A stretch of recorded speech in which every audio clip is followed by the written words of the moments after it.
সংসদের মাননীয় সদস্যগণ, উপদেষ্টাবৃন্দ, মাননীয় সংসদ সদস্যগণ, members of the diplomatic corps, print এবং ইলেকট্রনিক মিডিয়ার ভাই ও বোনেরা এবং সুধীমণ্ডলী, আর আমার সামনে উপবিষ্ট সারা বাংলাদেশের শিকড় থেকে উঠে আসা, বাংলাদেশের মাটির শিকড় থেকে উঠে আসা উদ্যোক্তা ভাই এবং বোনেরা, আমার ধন্যবাদ দেওয়ার কথা। প্রথমেই ধন্যবাদ জানাই আমাদের মাননীয় প্রধানমন্ত্রীর তথ্য প্রযুক্তি বিষয়ক সম্মানিত উপদেষ্টা সজীব ওয়াজেদ দয়কে, কারণ মাননীয় প্রধানমন্ত্রী নিজেই বলেছেন যে তার আইটি বিষয়ক তিনি শিক্ষক এবং উপদেষ্টা, সেজন্য এবং তিনি প্রথম ডিজিটাল বাংলাদেশের রূপকার, সেজন্য তাকে আমি প্রথম ধন্যবাদ জানাই। ধন্যবাদ জানাই স্থানীয় সরকার মন্ত্রণালয়, ক্যাবিনেট ডিভিশন এবং সরকারের অন্যান্য মন্ত্রণালয় ও বিভাগগুলোকে, তারা সকলেই ডিজিটাল বাংলাদেশ গড়ার কাজে সামিল হয়েছেন। That they have hundreds of thousands of projects around the world, but I should mention among them, obviously, 8Y is certainly a project for that they can be proud of.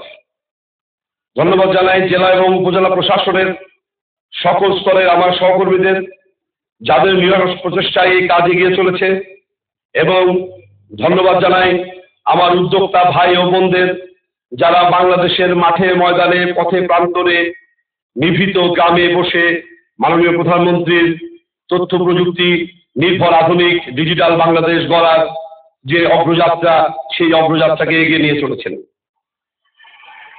সর্বোপরি আমি ধন্যবাদ জানাই digital বাংলাদেশের স্বপ্নদ্রষ্টা রূপকার, যার নির্দেশনা এবং যার অনুপ্রেরণায় আমরা এগিয়ে চলেছি একটি আধুনিক গণতান্ত্রিক মুক্ত উদার অসাম্প্রদায়িক মধ্যমায়ের দেশ বাংলাদেশ গড়ার অভিযাত্রায়।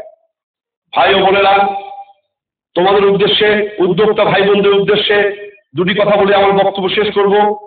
1971 সালে বাঙালি জাতি তার হাজার বছরের সংগ্রাম শেষে জাতির পিতা বঙ্গবন্ধু শেখ মুজিবের নেতৃত্বে একটি স্বাধীন রাষ্ট্র প্রতিষ্ঠা করেছিল।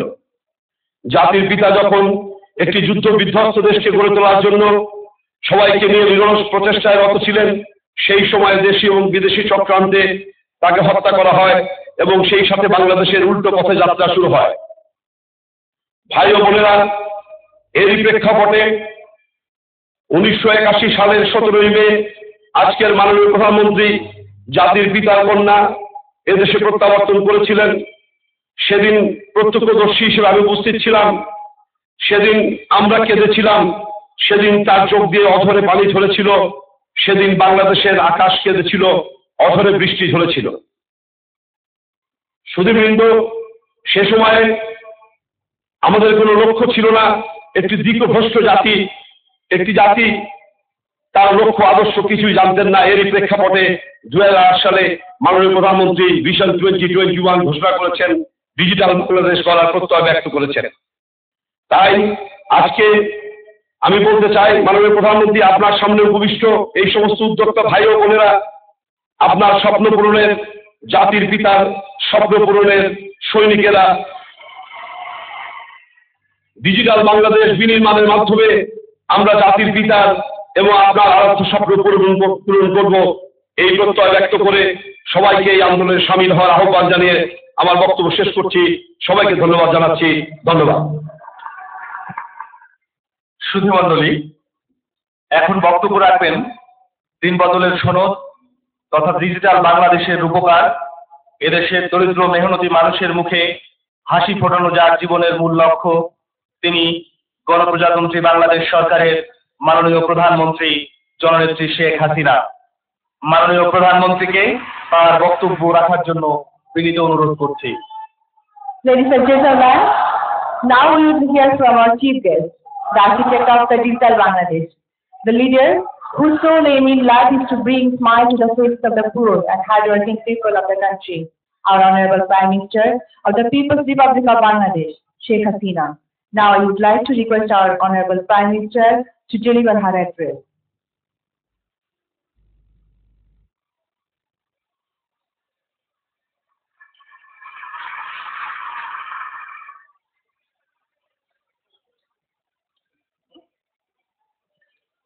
বিসমিল্লাহির রহমানির রহিম। উপস্থিত সহকর্মীবৃন্দ, উন্নয়ন সহযোগী প্রতিষ্ঠানের প্রতিনিধিগণ, আমন্ত্রিত অতিথিবৃন্দ, সমগ্র বাংলাদেশ থেকে আগত ডিজিটাল সেন্টারের উদ্যোক্তাগণ এবং আমার প্রিয় দেশবাসী, যারা জেলা, উপজেলা, ইউনিয়ন পরিষদে বসে সরাসরি ডিজিটাল পদ্ধতিতে আজকের এই অনুষ্ঠান দেখছেন, তাদের সকলকে শুভেচ্ছা জানাই। আসসালামু আলাইকুম।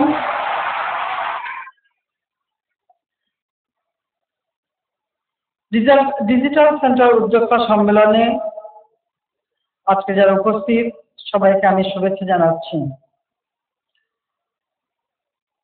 96 সালে যখন সরকার গঠন করি তখন থেকেই আমরা কম্পিউটার ব্যবহার, কম্পিউটার প্রশিক্ষণ এর উপর গুরুত্ব দিই। কারণ আমার মনে আছে বাংলাদেশ আওয়ামী লীগের পক্ষ থেকে আমরা 91 সালে প্রথম কম্পিউটার ক্রয় করি। একটা কম্পিউটার কিনতে এবং লেজার প্রিন্টার কিনতে সেই সময় আমাদের লেগেছিল প্রায় ওই 91 সালে 3.5 লক্ষ টাকা। এখন হিসাব করলে দেখবেন সেটা সংখ্যা আরো অনেক বেশি। তখন থেকেই আমাদের একটা চিন্তা ছিল, আর এই কম্পিউটার শিক্ষা এটা যে আমি পেয়েছি বা ডিজিটাল শব্দটা, এই শব্দটা যে আমি শিখেছি সেটা আর কারো কাছে না, সেটা আমার ছেলে সজীব ওয়াজেদ জয়ের কাছে। কারণ মানুষের শিক্ষা গ্রহণের কিন্তু কোনো বয়স নেই। আমরা যখন কম্পিউটার, জয় স্কুলে পড়তো, কম্পিউটার নিয়ে আসতো, নাড়াচাড়া করে দেখতাম, সে আমাকে বসিয়ে দিল, কিভাবে টাইপ করতে একটা প্রোগ্রাম দিয়ে দিল, আমি বসে বসে টাইপ করা প্রথমে শিখলাম। আমি এবং আমার বান্ধবী দেবী মওদুদ, আমরা দুজনই বলতে গেলে জয়ের ছাত্রী ছিলাম।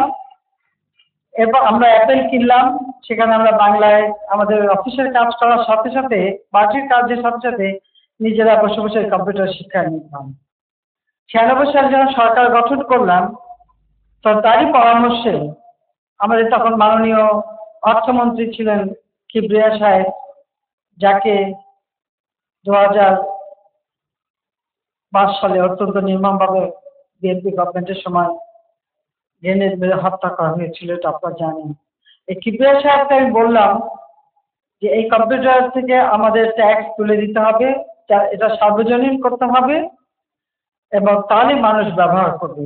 পরামর্শটা জয় আমাকে দিয়েছিল এবং সেই মোতাবেক আমরা কম্পিউটারের উপর থেকে সমস্ত ট্যাক্স আমরা তুলে দিলাম এবং কম্পিউটার শিক্ষাটা কিভাবে পাওয়া যায় তার ব্যবস্থা আমরা নিতে শুরু করলাম। আমাদের উদ্যোগে আমরা প্রায় 10,000 কম্পিউটার কিনবো একটা প্রকল্প নিলাম। অনেক সহযোগী দেশ আমাদের কাছে এগিয়ে এলো। নেদারল্যান্ড আমাদেরকে 10,000 কম্পিউটার দেবে, আমরা প্রায় অর্ধেক দাম দেবো, অর্ধেক তারা অনুদান দেবে। শুধু একটাই শর্ত ছিল, তাদের কাছ থেকে কিনতে হবে। 10,000 স্কুলে আমি 10,000 কম্পিউটার দেব, সেই স্কুলের তালিকাও করা হলো। তালিকা করে কম্পিউটার কেনার জন্য সবকিছু হয়ে গেল, টেন্ডার সব হয়ে গেল। ইতিমধ্যে আমাদের সরকারের 5 বছর সময় অতিক্রান্ত হলো, আমরা এটা করে যেতে পারলাম না। কিন্তু প্রায় সব কিছু তৈরি। অত্যন্ত দুঃখের বিষয় হলো বিএনপি সরকার ক্ষমতায় আসলো। ক্ষমতা আসার পরই তারা এই কম্পিউটার আর নিল না। নেবার কারণ যেটা আমি শুনলাম সেটা খুবই হাস্যকর একটা কারণ। কারণ হচ্ছে নেদারল্যান্ডের জাতীয় ফুলের নাম হচ্ছে টিউলিপ। আমার ছোট বোন রেহানা, সে যখন নেদারল্যান্ডে গিয়েছিল ওই টিউলিপ ফুল দেখেছে, তার মেয়ে হওয়ার পর মেয়ের নাম রেখেছে টিউলিপ।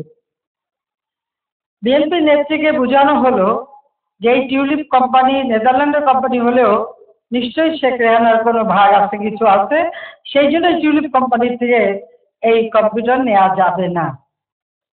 আপনারা একবার একটু বুঝতে পারেন যে এরা দেশের কথা চিন্তা করে না। মানে এত বড় একটা ডাহা মিথ্যে কথা এবং একটা দেশের একটা নেদারল্যান্ডের বিষয় আর ওখানে লন্ডনে এইভাবে সেই কম্পিউটার তারা নিল না। ওই কোম্পানি বাংলাদেশের বিরুদ্ধে মামলা করলো।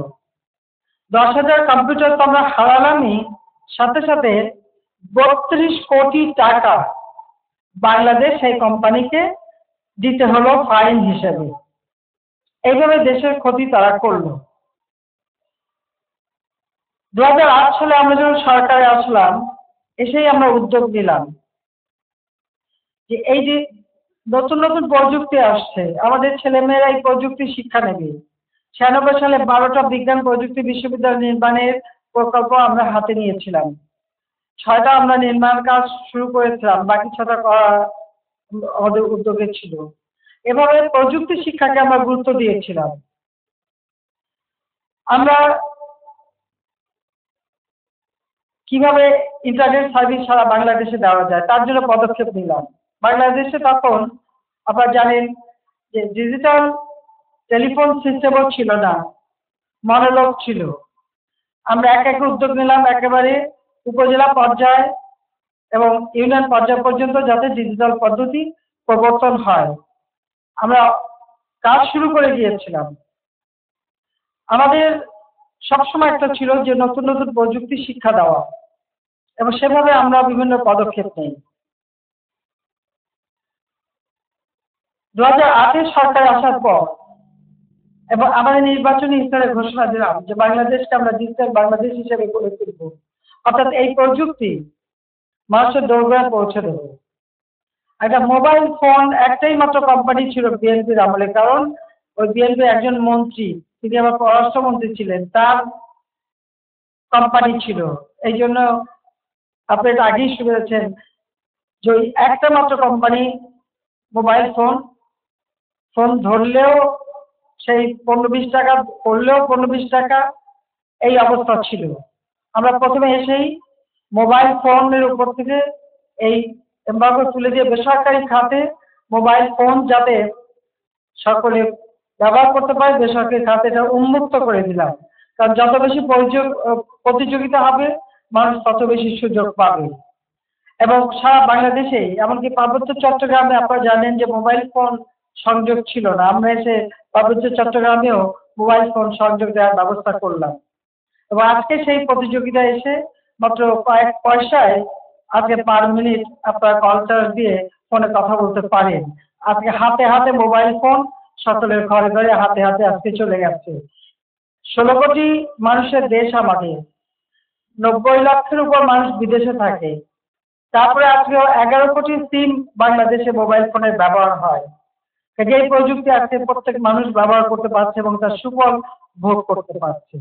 ঠিক তেমনি কম্পিউটার শিক্ষার জন্য আমাদের 17টা মোবাইল ল্যাব আছে। গাড়িতে গাড়িতে করে বিভিন্ন এলাকায় এলাকায় যে ছাত্রছাত্রীদের মোবাইল ট্রেনিং কম্পিউটার ট্রেনিং দেওয়া হয়। ঠিক সেইভাবে আমরা এই প্রযুক্তি ব্যবহারে উৎসাহিত করে দিচ্ছি। আর প্রত্যেক ইউনিয়নে প্রায় 4,549টা ইউনিয়নে আমরা ইতিমধ্যেই তথ্য সেবা কেন্দ্র খুলে দিয়েছি। আমাদের 8,000 ডাকঘর আছে, সেগুলো আমরা আধুনিকায়ন করছি এবং সেখানেও আমরা এই তথ্য সেবা সুযোগ সৃষ্টি করে দিচ্ছি। সেই সাথে সাথে আবার ব্যক্তি উদ্যোগেও এই সেবা কেন্দ্র গড়ে উঠছে। আজকে এই তথ্য সেবা কেন্দ্র থেকে মানুষ নানা ধরনের সেবা পাচ্ছেন। আগে একটা জমির দলিল পেতে গেলে দিনের পর দিন হয়রানির শিকার হতে হতো, আজকে সেটা সহজেই এই তথ্য সেবা কেন্দ্রে যে আপনারা নিতে পারেন সে ব্যবস্থা আমরা করে দিয়েছি। আজকে বিদেশে যাওয়ার জন্য রেজিস্ট্রেশন এই তথ্য সেবা কেন্দ্রে করা যাচ্ছে।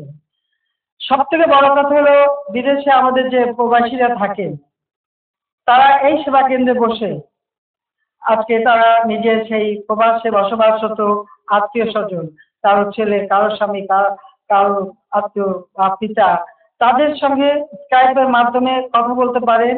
ফেস টাইম বা স্কাইপ ব্যবহার করে কথা বলা, দেখা, হয়তো বছর পর বছর দেখা নাই, কিন্তু এই প্রযুক্তি ব্যবহারের মাধ্যমে নিজের আপন জনকে আজকে কাছে পেতে পারছেন, দেখতে পাচ্ছেন, কথা বলতে পারছেন।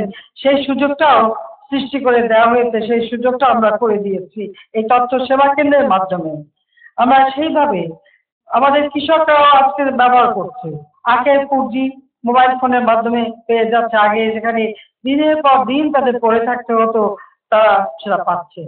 পরীক্ষার জন্য অথবা ইউনিভার্সিটি, স্কুল, কলেজ, বিভিন্ন জায়গায় ভর্তির ফর্ম, পরীক্ষার রেজাল্ট সবকিছু মোবাইল ফোন বা অনলাইনে আপনারা পেতে পারেন।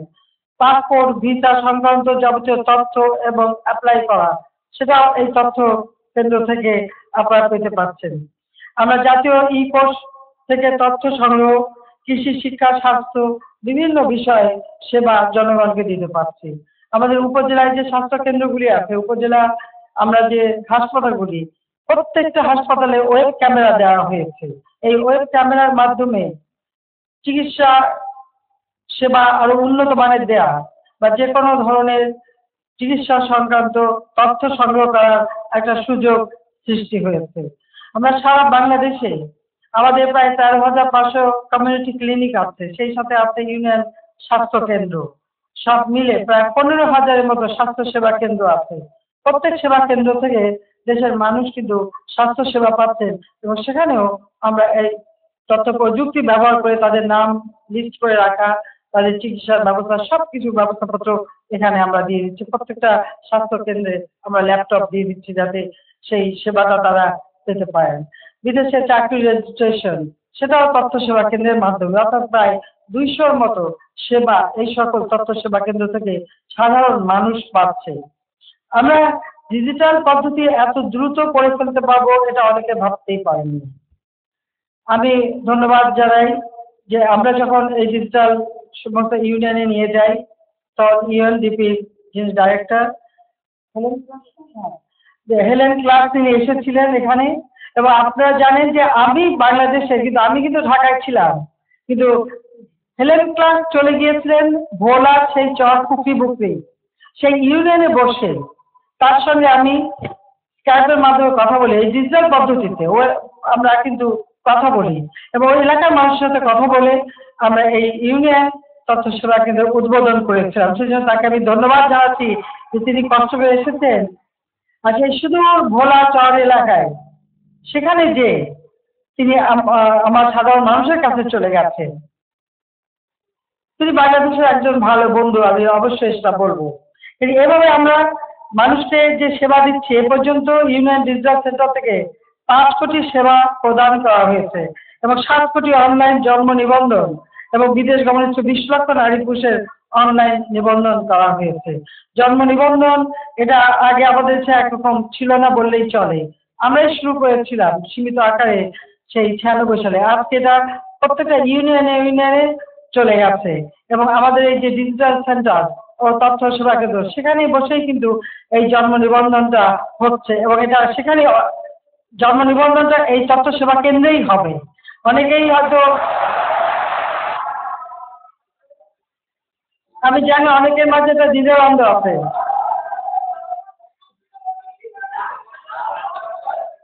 এটা শুধু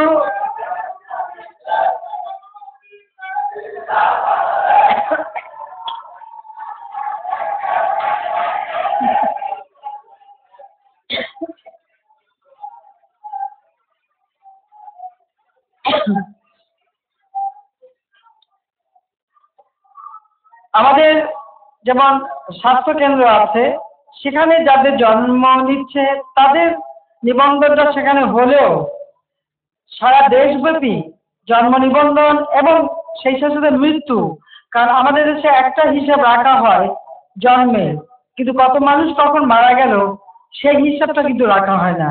সেই হিসাবটা রাখা হয় তখনই যদি কেউ কারো হয়তো কাফন দাফনের জন্য সাহায্য লাগবে, সে যখন ইউনিয়ন পরিষদে সাহায্যের জন্য আবেদন করে, শুধুমাত্র তখন এই হিসাবটা থাকে যে কারা মারা গেল। কাজে আগামীতে আমি মনে করি যে আমাদের যারা গ্রামে মৃত্যুবরণ করছে তারও একটা হিসেব বোধহয় থাকা দরকার। সেটাও কিন্তু এই তথ্য সেবা কেন্দ্র অর্থাৎ ডিজিটাল সেন্টার, যেটা আজকে থেকে আমরা ডিজিটাল সেন্টারই বলবো। আমরা ইতিমধ্যেই আপনারা জানেন যে 64 জেলায় তথ্য বাতায়ন চালু করেছি এবং এর দ্বিতীয় ভাগে এসে আমরা ইউনিয়ন, উপজেলা, জেলা ওয়েবসাইট নির্মাণ করা হয়েছে এবং 25,000 সরকারি দপ্তরকে যুক্ত করে বিশ্বের বৃহত্তম ওয়েব পোর্টাল আমরা যার নাম আমি দিয়েছি তথ্য বাতায়ন। কারণ ওয়েব পোর্টাল ইংরেজি নাম, আমরা চাই একটু বাংলা নামও থাকুক, এই জন্য আমি তথ্য বাতায়ন এটা নাম দিয়েছি। কাজে যাতে তথ্য বাতায়ন এটা আমরা করে দিচ্ছি, যেখানে যে বাংলাদেশ সম্পর্কে সব ধরনের তথ্য পাওয়া যাবে সে ব্যবস্থাটা আমরা করে দিয়েছি। এবং সেবা বাতায়ন নামে আরেকটি সেবা এবং ফোন বাতায়ন চালু করা হয়েছে, যেখান থেকে যে কোনো তথ্য সংগ্রহ করা যেতে পারে। জেলা ই সেবা কেন্দ্র থেকে অনলাইনে 32 লাখ নাগরিক আবেদন নিষ্পত্তি করা হয়েছে এবং 27 লাখ দলিলের নকল ইতিমধ্যে প্রদান করা হয়েছে। এবং শিক্ষা খাতে আমরা এই প্রযুক্তি আরো বেশি ব্যবহার করার জন্য পদক্ষেপ নিয়েছি। ইতিমধ্যে বইগুলি ই-বুকে পরিণত করা হয়েছে।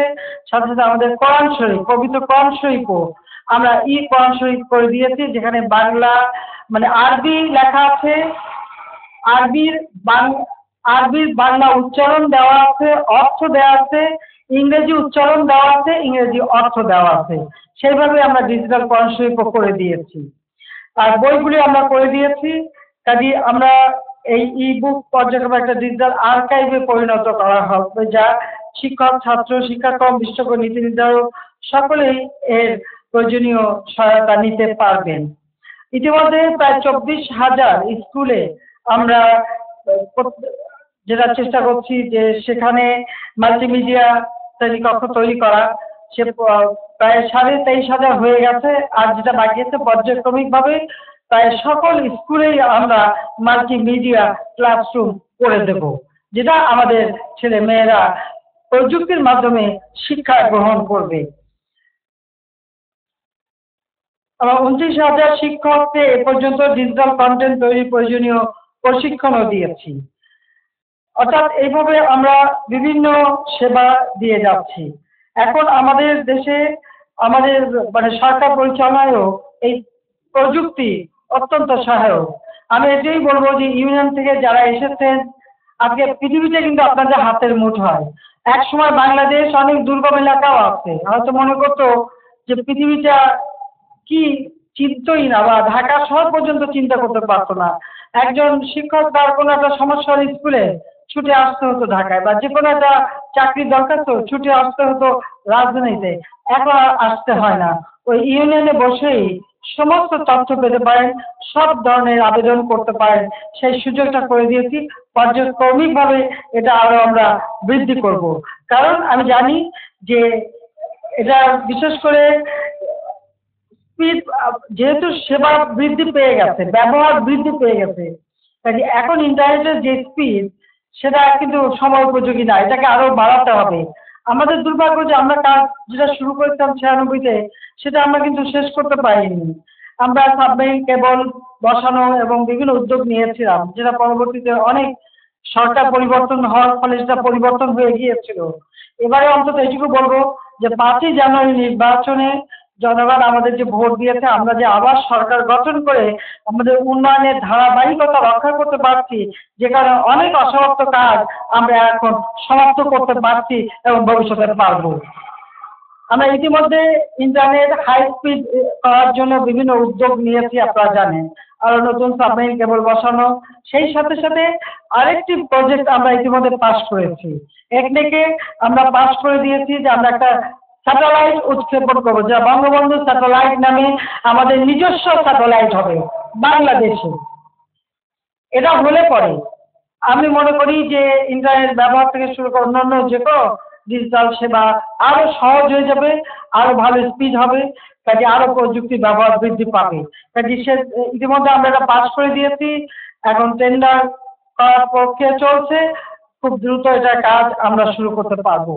ঢাকায় বাংলাদেশে আমরা প্রত্যেক জেলায় হাইটেক পার্ক নির্মাণ করবার পরিকল্পনা নিয়েছি এবং মূল যেটা হবে ঢাকায়, এই সাথে সাথে প্রত্যেক জেলায় জেলায় আমরা হাইটেক পার্ক করে দেবো। আমি একটা কথা এখানে বলতে চাই, কি কি করেছি সেগুলি মোটামুটি ভাবে এতক্ষণ বক্তৃতায় আপনারা শুনেছেন। আমি শুধু আপনাদেরকে একটা কথা বলতে চাই, বিশেষ করে দূর দূরান্তর থেকে যারা এসেছেন, আমাদের একটা লক্ষ্য, সেটা হলো আমাদের যেমন একটা অভ্যাস আছে যে পাস করার পরে চাকরির জন্য ছুটে বেড়ানো, এর দুয়ারে যাওয়া, ওর দুয়ারে যাওয়া, এর কাছে ধর্ণা দেওয়া। আমরা চাই না আমাদের ছেলেমেয়েরা এভাবে ঘুরে বেড়াবে, ছুটে বেড়াবে। নিজেই উদ্যোক্তা হবে, নিজেই নিজের পায়ে দাঁড়াবে, নিজের কর্মসংস্থান ব্যবস্থা নিজে যেমন করবে, পাশাপাশি আরো অন্য ছেলে মেয়েদেরকে কাজ করার সুযোগ করে দিতে পারবে। আমাদের তথ্য সেবা কেন্দ্র করার উদ্দেশ্য সেটাই, যে প্রত্যেকে নিজের পায়ে দাঁড়াবার একটা ব্যবস্থা করা। আর এটা শুধু আজকে বাংলাদেশের মধ্যে সীমাবদ্ধ থাকবে না, আমরা কিন্তু ট্রেনিং এর ব্যবস্থা করেছি, আউটসোর্সিং, অর্থাৎ এই একটা ইউনিয়নে বসে পৃথিবীর অন্য কোনো দেশে সেখানেও তারা কিন্তু কাজ করে অর্থ উপার্জন করতে পারবেন। সেই ট্রেনিংটা দেওয়ার কাজও কিন্তু আমরা শুরু করেছি। অর্থাৎ শিক্ষা গ্রহণ করতে হবে, উপার্জন বাড়াতে হবে, এই ট্রেনিং নেওয়া এবং উপার্জন বাড়ানো, এইভাবেই কিন্তু আমরা একটা উদ্যোগ নিয়েছি। কাজে আজকে যারা মনে করছে শুধু ওই তথ্য সেবা কিন্তু এই কাজ, এটা হলে পথ হারিয়ে ফেলবেন, তা কিন্তু না। যে যত বেশি শিখতে পারবেন, যে যত বেশি দক্ষতা দেখাতে পারবেন, সে কিন্তু তত বেশি কর্ম সংযোগ এবং কর্ম দক্ষতা দেখিয়ে আরো কাজের সুযোগ করে দিতে পারবেন। আজকে দেশে না বিদেশেও আপনারা এই ঢাকা বাংলাদেশে বসেই বিদেশে কাজ করে আপনার অর্থ উপার্জন করতে পারবেন, সেই সুযোগ কিন্তু পৃথিবীতে আছে। কারণ দক্ষ জনশক্তি বলতে ইয়াং ওয়ার্কিং ফোর্স যাকে বলে, দক্ষ জনশক্তি, তরুণ সমাজ, এটা কিন্তু বাংলাদেশেরই এখন আছে। আর আমি মনে করি আমাদের বাংলাদেশের ছেলেমেয়েরা অত্যন্ত মেধাবী। আমরা তো আসলে মাছ ভাত খাই, কাজে মাছে মাঝে বাঙালি, এই জন্য আমাদের ব্রেন, মাথা অনেক বেশি উর্বর এবং আমাদের ছেলেমেয়েরা খুব তাড়াতাড়ি শেখে। বাংলাদেশে কেউ ভাবতে পারে নাই যে মোবাইল ফোন এত তাড়াতাড়ি শিখবে। আর মোবাইল ফোনে আমরা যেমন বাংলা অক্ষর ব্যবহার, সেটাও কিন্তু অর্থাৎ বাংলা অক্ষর ছাড়া মোবাইল ফোন আমদানি আমরা নিষিদ্ধ করে দিয়েছিলাম। এই অক্ষর ব্যবহারে আরেকটা কাজে আমি দেখছি আমরা খুব লাভবান হচ্ছি, সেটা হলো এখন আর নিরক্ষর কেউ থাকছে না। কারণ মোবাইল ফোনটা ব্যবহার করার জন্য হলেও যে পড়াশোনা জানে না, সে অন্তত অক্ষর জ্ঞানটা নিয়ে নিচ্ছে যাতে এই মোবাইল ফোনটা সে ব্যবহার করতে পারে। কাজে এই মোবাইল ফোন আমাদেরকে আমাদের দেশ থেকে কিন্তু নিরক্ষরতা দূরীকরণেও বিরাট অবদান রেখে যাচ্ছে, পাশাপাশি মানুষের সেবার জন্য তো রাখছে। যে আমি আজকের এই তরুণ এবং যুবক সমাজকে আমি এটাই বলবো যে কারো মুখাপেক্ষি হয়ে না, নিজের পায়ে দাঁড়াতে হবে, নিজে উদ্যোগ নিতে হবে। একটা তথ্য সেবা কেন্দ্রের সাথে কিন্তু অনেকগুলি কাজ জড়িত। সেখানে যেমন স্ক্যানার মেশিন ব্যবহার করা, ফটোকপি মেশিন ব্যবহার করা এবং নানা ধরনের উদ্যোগ কেউ নিতে পারেন। এর জন্য খুব বেশি যে অর্থের পর্যন্ত না, বা অর্থ সংস্থান আছে আমাদের। আমরা যে কর্মসংস্থান ব্যাংক করে দিয়েছি, কোনো জামানত ছাড়া এই ব্যাংক থেকে 1 লক্ষ টাকা ঋণ নিতে পারে। সেটাকে আমরা বাড়াইছিলাম 1 লক্ষ, 2 লক্ষ, 2 লক্ষ, 1 লক্ষ টাকা ঋণ বিনা জামানতে কর্মসংস্থান ব্যাংক থেকে যে কোনো যুবক নিতে পারে। ভবিষ্যতে এটা বাড়ানোর ইচ্ছা আমার আছে। একটু অর্থ মন্ত্রণালয়কে ব্যবস্থা করতে পারলে এটাকে আমরা পরিমাণটা একটু বাড়াতে চাই। 50,000 দিয়ে শুরু করেছিলাম, 1 লক্ষ করেছি, হয়তো ভবিষ্যতে 2 লক্ষ টাকা করে দেবো। এই জন্য যে একটা কিছু করতে গেলে অর্থটার দরকার। এই জন্য একজন যুবকের কোনো জামানত দেওয়া লাগবে না, কোলেট্রাল লাগবে না, উইদাউট কোলেট্রাল এই ব্যাংক থেকে ঋণ নিতে পারবে, কাজ করতে পারবে। কাজে নিজের এখন 2 লাখ টাকাই সবাই নিতে পারবেন। 2 লাখ টাকা দিয়ে যে কোনো একটা কাজ কিন্তু শুরু করতে পারেন। তাহলে চাকরির জন্য ধর্ণা দেওয়া, মানুষের মুখ ঝামটা খাইতে হবে না, নিজের কাজ নিজেই করতে পারবেন, নিজের পায়ে নিজেই দাঁড়াতে পারবেন, নিজের মর্যাদা নিয়ে নিজে বাঁচতে পারবেন। আমরা সেইভাবে সেই সুযোগ সৃষ্টি করে দিতে চাই। মানে একটা কথা মনে রাখতে হবে, আমরা দেশ স্বাধীন করেছি জাতির পিতা বঙ্গবন্ধু শেখ মুজিবুর রহমানের নেতৃত্বে। জাতির পিতা আমাদের শুধু স্বাধীনতা দিয়ে যাননি, বাঙালি জাতি হিসেবে আত্মপরিচয়ের সুযোগ দিয়েছেন, যা আমাদের মর্যাদা সৃষ্টি করবে। একটা মর্যাদা সৃষ্টি করেছে, মর্যাদা সৃষ্টি করার সুযোগ দিয়েছে। আমরা যুদ্ধ করে বিজয় অর্জন করে এই দেশ স্বাধীন করেছি। এই যে আমাদেরকে এটা মনে রাখতে হবে যে আমরা বিজয়ী জাতি। কারণ হচ্ছে মাথা নত করে আমরা চলি না, আমরা বিশ্বে মাথা উঁচু করে চলতে চাই, বাংলাদেশকে সেইভাবে আমরা গড়ে তুলতে চাই। সেই জন্য শিক্ষা, দীক্ষা, কর্মসংস্থান সর্বক্ষেত্রে বাংলাদেশ উন্নত হবে, সমৃদ্ধশালী হবে। আগে খাদ্যের জন্য আমাদের মানুষের কাছে হাত পাততে হতো, বা বিদেশ থেকে কিনতে হতো, আর এই খাদ্য নিয়ে অনেক খেলাও চলতো। আল্লাহর রহমতে এখন আমাদের খাদ্য আমরা উৎপাদন করি, খাদ্যের স্বয়ংসম্পূর্ণ অর্জন করি, খাদ্য এখন বিদেশে আমরা রপ্তানিও করতে পারি, চাল রপ্তানিও আমরা করি। ইচ্ছা থাকলে পারা যায় না তা নয়, কিন্তু সেই আত্মবিশ্বাস থাকতে হবে, আত্মমর্যাদাবোধ থাকতে হবে। কাজে আমি যুব সমাজকে বলবো, ওই সারাক্ষণ কারো কাছে ধর্ণা না দিয়ে, ওই কাজের জন্য প্ল্যান না করে মনে রাখতে হবে যে আমরা পারি, আমরা পারবো, আমরাই করবো, বাংলাদেশ আমরা গড়বো, বঙ্গবন্ধু স্বপ্নের সোনার বাংলাদেশ। কারণ আমার এই ডিজিটাল ছেলে মেয়েরা এখানে উপস্থিত, আজকে আমরা ডিজিটাল তথ্য কেন্দ্র করে ফেলেছি, এই যে ডিজিটাল সেন্টার আমরা করতে পেরেছি, তা আমি তো এদেরকে বলবো সবাই আমার ডিজিটাল সন্তান, তারাই এখন এক একটা ডিজিটাল সন্তান হয়ে গেছে। এরাই তোমরাই পারবে দেশকে এগিয়ে নিয়ে যেতে, এবং তার সাথে আরো প্রযুক্তি আরো যত বৃদ্ধি পাবে আমাদের ছেলেমেয়েরা তত বেশি শিখবে। সেভাবেই আমরা গড়ে তুলতে চাই, এবং বিশ্বের বুকে বাংলাদেশ একটা উন্নত সমৃদ্ধ দেশ হিসেবে গড়ে উঠুক, আমরা সেটাই চাই। এবং বঙ্গবন্ধুর স্বপ্নের সোনার বাংলা ইনশাআল্লাহ আমি গড়ে তুলব, এটা আমাদের লক্ষ্য। বাংলাদেশকে অনেক ঝড় ঝাপটা চড়াই উতরাই পার হয়ে আজ আমাদের এখানে আমরা এসেছি। এই বাংলাদেশকে কেউ, বঙ্গবন্ধুই বলেছিলেন যে কেউ দাবায় রাখতে পারবে না, আসলে কেউ দাবায় রাখতে পারবে না।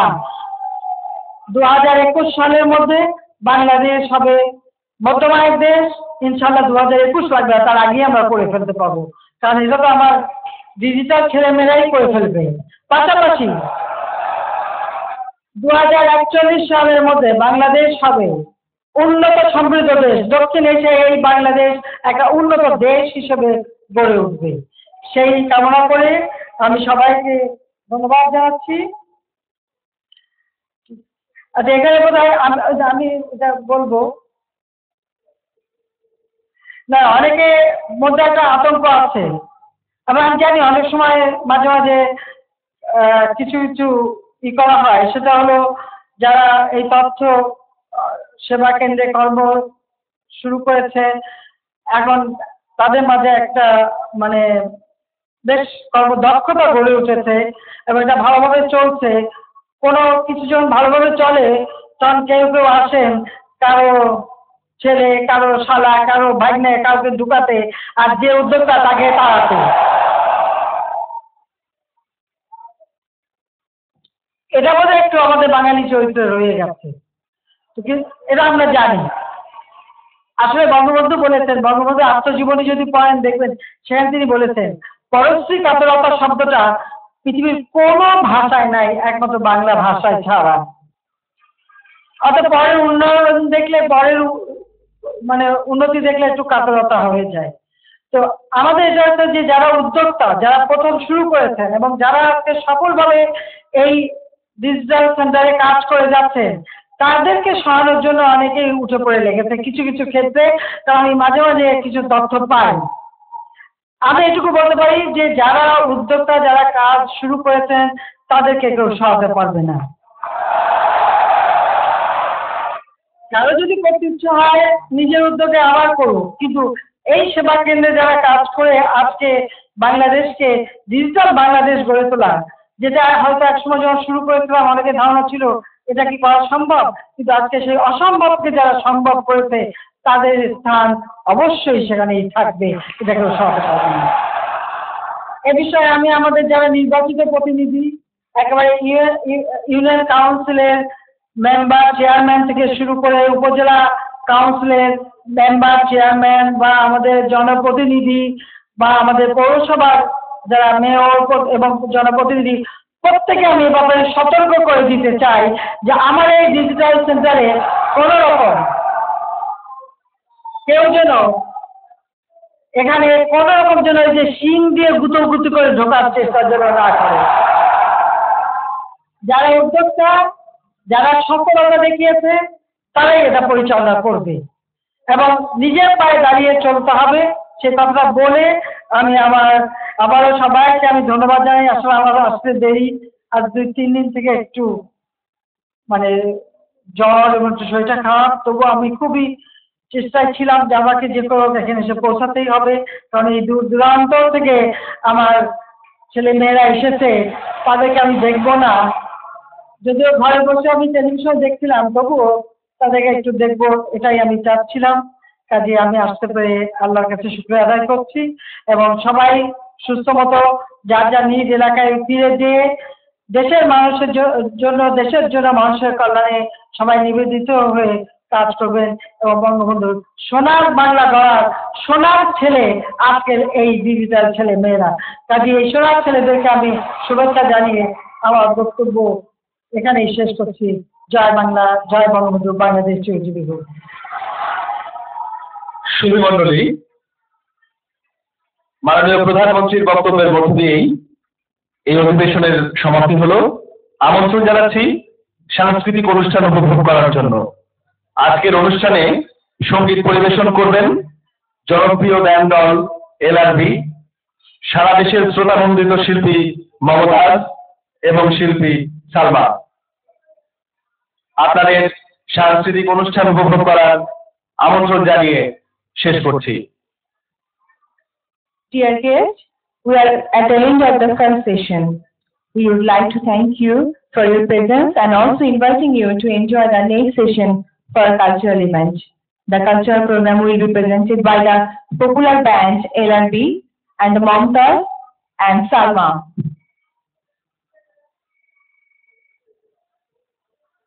The cultural program will be started after some time. Thank you. শুরুতেই দেশের গান নিয়ে আসবেন শিল্পী মমতাজ।